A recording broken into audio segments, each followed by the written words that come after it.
Good morning, everyone. Good morning, Peter. How are we doing today? Martin, good morning. Good morning, Brodale Patriots. I hope everyone is doing well.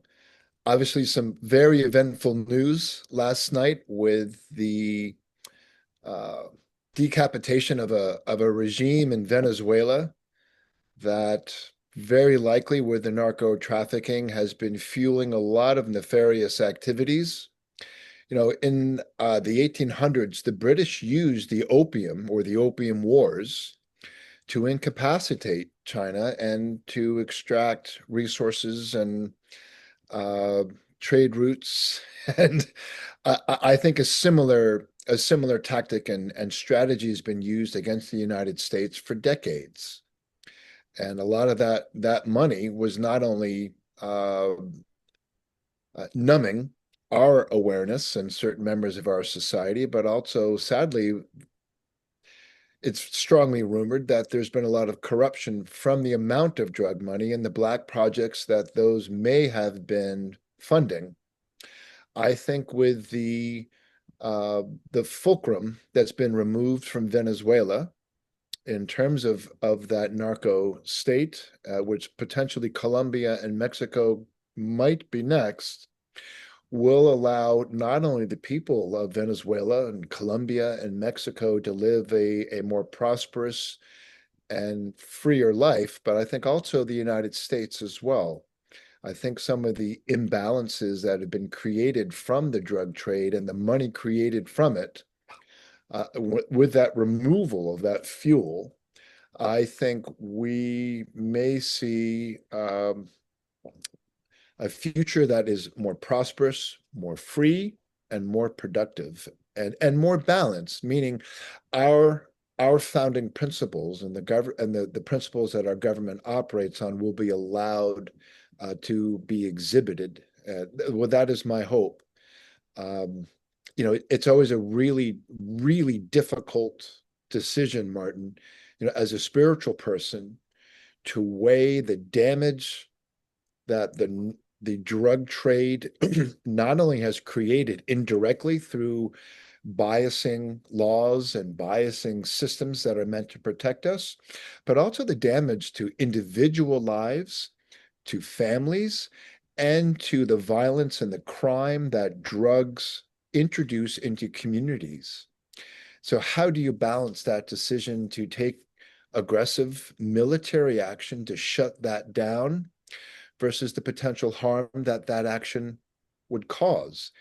And thank goodness to the level of professionalism, to the surgical strike and success of our special operations. Hats off. And but I truly hope, as a human being and a spiritual person, that the loss of life and the collateral damage to Venezuela was at an absolute minimum. And as we were just discussing off camera, Venezuela used to have one of the highest standards of life in the world, and most particularly in the Western Hemisphere, because of their oil and because of the productivity of their economy, which I truly hope is now and will be restored. And with the building up of their oil infrastructure, it will also provide less expensive energy, not only for Venezuelans, for South and Central Americans, but also for North Americans. And the control of energy and the cost of energy is one of the primary predicates to a prosperous and productive economy. And with that being said, Martin, I truly hope that if it's true, some of the black operations that were funded by this will be shut down or starved, and eventually allow the introduction of zero point energy into all of our economies.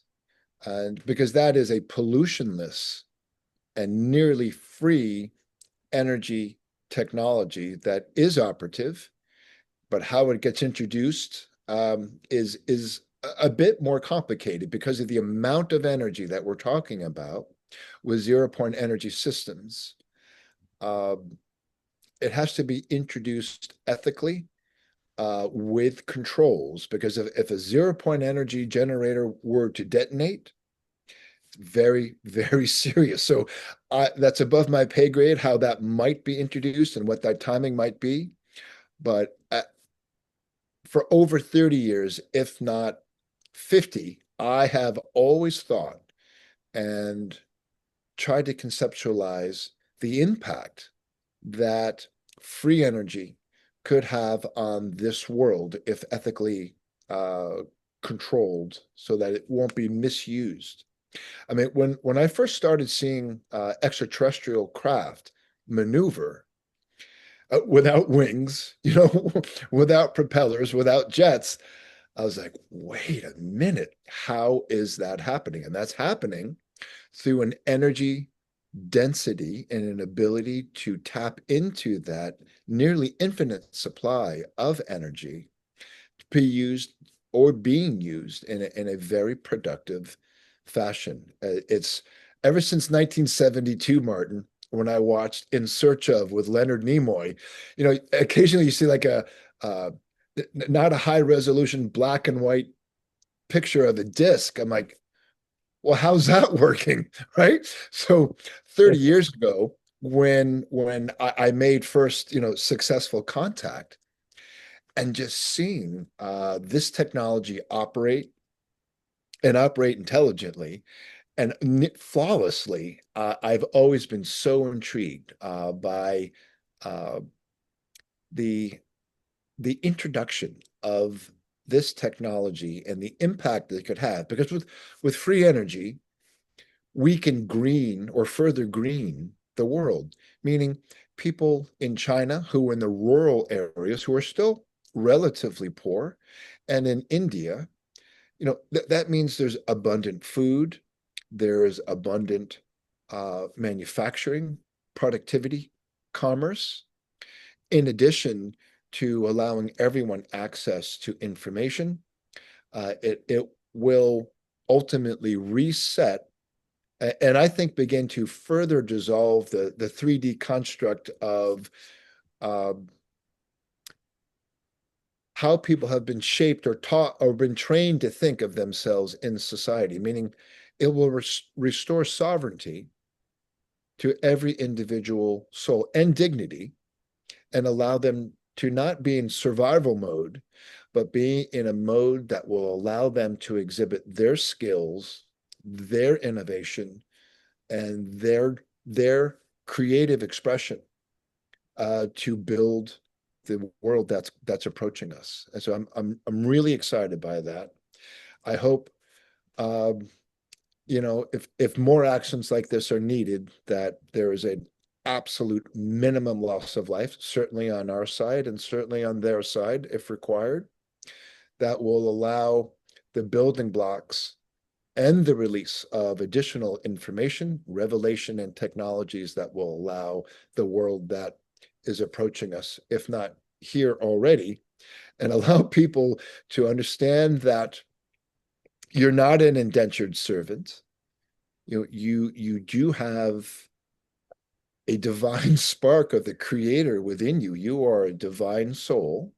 And I think that's the expression that a lot of these actions are being uh, committed to allow that full expression of the divine human being to live in peace, prosperity, equality, and I ultimately happiness. And that's why I'm so excited. But whenever you see a military action, especially in the past 20 years, when it seemed as though if you want to call them that, the New World Order or the neocon wars did not seem to be particularly justified. They seem to be economically driven and offensive rather than curative. But that's my opinion.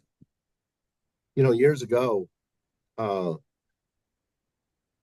I took a cruise and I went, one of the places we stopped at was in first we we we uh, we stayed outside of Venezuela along the coast. Then the next day we went into we went out to an island called Curacao. It's either Curacao or Curacao, and ABCs. it was a beautiful little island. and when I say little, I mean it was you could walk across it in easily in probably just a few hours. Yep. And I walked all around that town, and it was the town said you had to keep your home up. It was beautiful. Every house except for one was very well taken care of, and the one that wasn't taken care of, nobody owned it at the time. But the market, it was full of food. It was people were friendly. Then we there was four of us that paid a guy to take us around, and this guy he made enough money. He was a teacher in Venezuela, but he made enough money from taking people around, tourists around, that he was able to put his children to school in the U.S. Wow. And uh, so as we went into uh, Caracas, on the right hand side, we saw this hillside that was full of tiny houses, if that's what you want to call them. It was more like shacks, and they were all tied together. And then you saw a little place where you could walk up and everything, and they had fallen down, and so you had your very poor. But people there in Venezuela at that time, you had to at least go to school to the eighth grade, and so we got into town, and it was a thriving city. Caracas was, I mean, lots of people.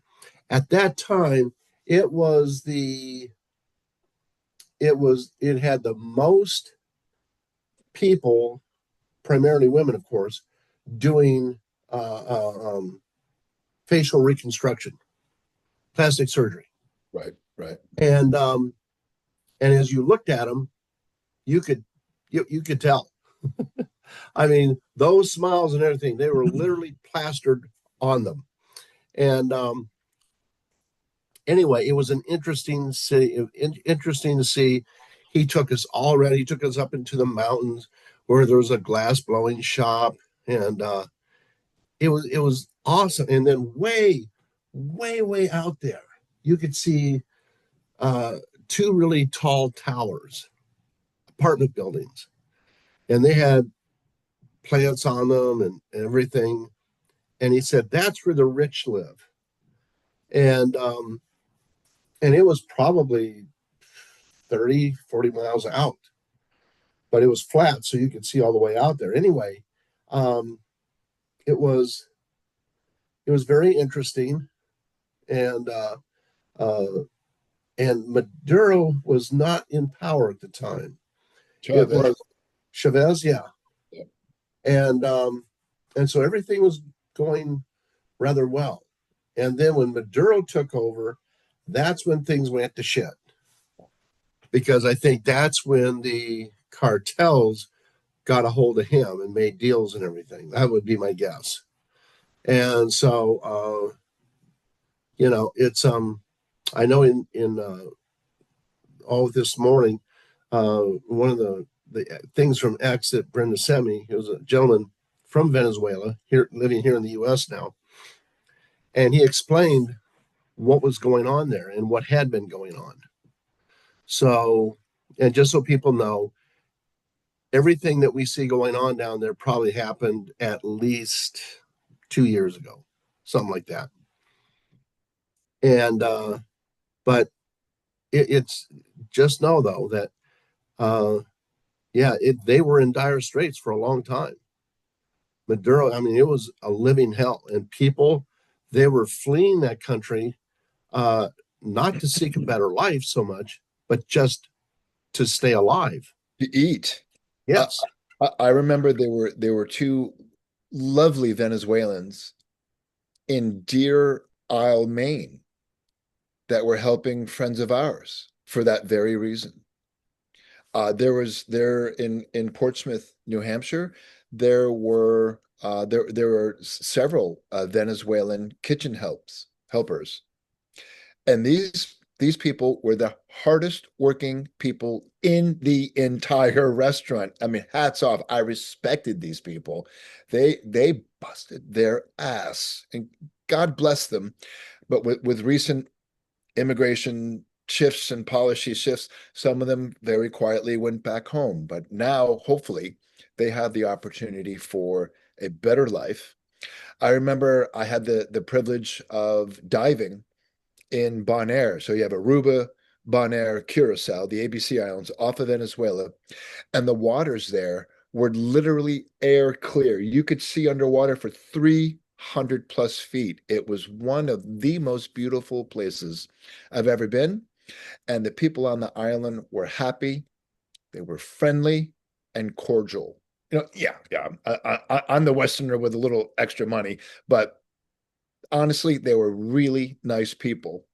And Martin, a similar connection to your story in Caracas. I remember when Suzanne and I, when our visa ran out in India, we had to depart. I remember we headed to Mumbai, the capital city. We used to be called Bombay. And the disparity in wealth was absolutely shocking. There were people literally bathing in a puddle in the street with these massive sky rises, 30 feet away. And so, we get into the airport, we everything gets checked out, we're ready to go, and we take off. And I was completely unprepared for what I was next about to see. Out of the window of the plane, I looked out and literally for as far as my eyes could see, 10, 20 miles was nothing but brown, orange, dusty tin shacks, which 2, 3 plus million human beings are subsisting in. And that I'm uh, I'm still shocked by. I've never felt luckier in my life than to be leaving and going to England, which was good and bad. But to see that level of subsistence and poverty for other brothers and sisters was and still is devastating. And so the new world that's approaching us must have a balance between providing for the needs of all of us while rewarding those who are making investments that help others and help a bottom line, but ideally in an ethical way. Because I think the cold capitalism of the past, as in my opinion, as more people begin to wake up, begin to understand the actual spiritual nature of themselves and the entire human race, will I hope, and I hope I'm not being naive, will begin to affect decisions that are more balanced. Yes, you do need to make a return on your risk, but at the same time, we need to provide a benefit. And in my experience in business, the best partnerships, the best alliances, the best contracts are when both sides benefit. And that's my greatest hope. Okay, let me ask you this. So those people who live in those shacks, those people who lived in the shacks on that side of the mountain as I went into Caracas, how do we bring how does the alliance bring those people up to speed with the rest of us with what's going on? How do you do that? In my opinion and experience, you first and foremost bring dignity and respect to them. They have been toiling, working the hardest among us. They are the hardest hit when there are economic downturns. They are some of the most grounded and upset, but grounded spiritual beings on the planet. Think of what they have had to endure. Think of the indignity. I hope I'm not getting on a soapbox, but the indignity that they have had to persevere through and to help raise young children. So, in my opinion, I think bringing them dignity and respect, e.g., food, uh, housing assistance if required, without making them indentured to that system, but give them the opportunity to be more productive and to contribute more and have a better quality of life. I know that sounds a bit naive.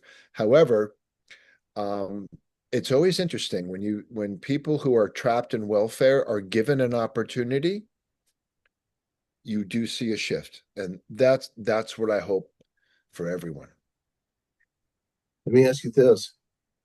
So in this country and a number of others, where you have a plethora of gangs and cartel people, and how how do you bring those people from where they're at, Yep. a life of crime, violence, Mhm.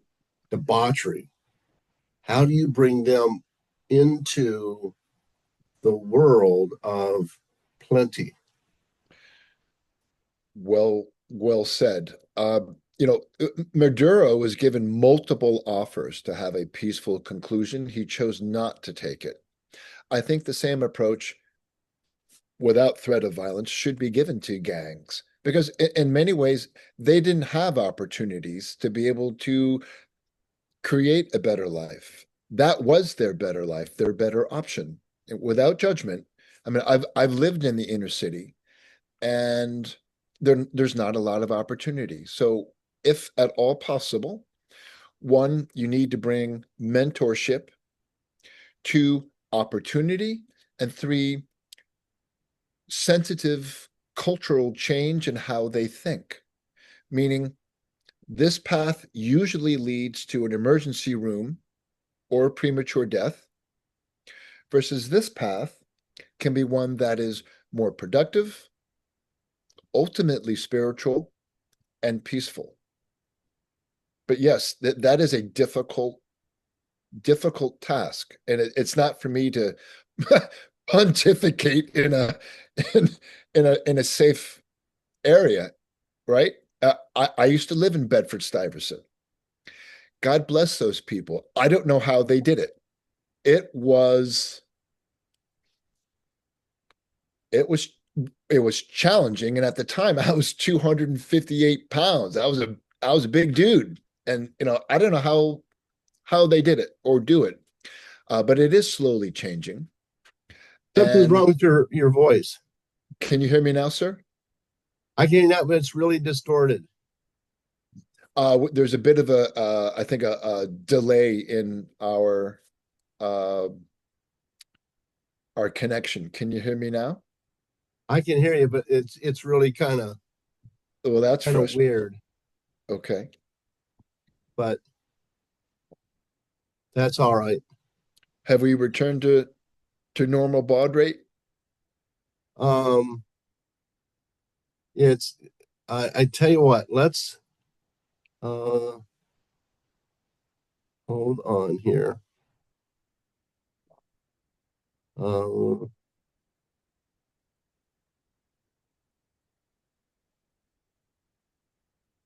huh.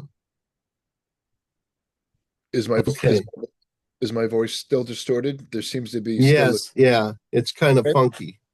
So why don't we do this as an intro, and I'll read the questions in a new one.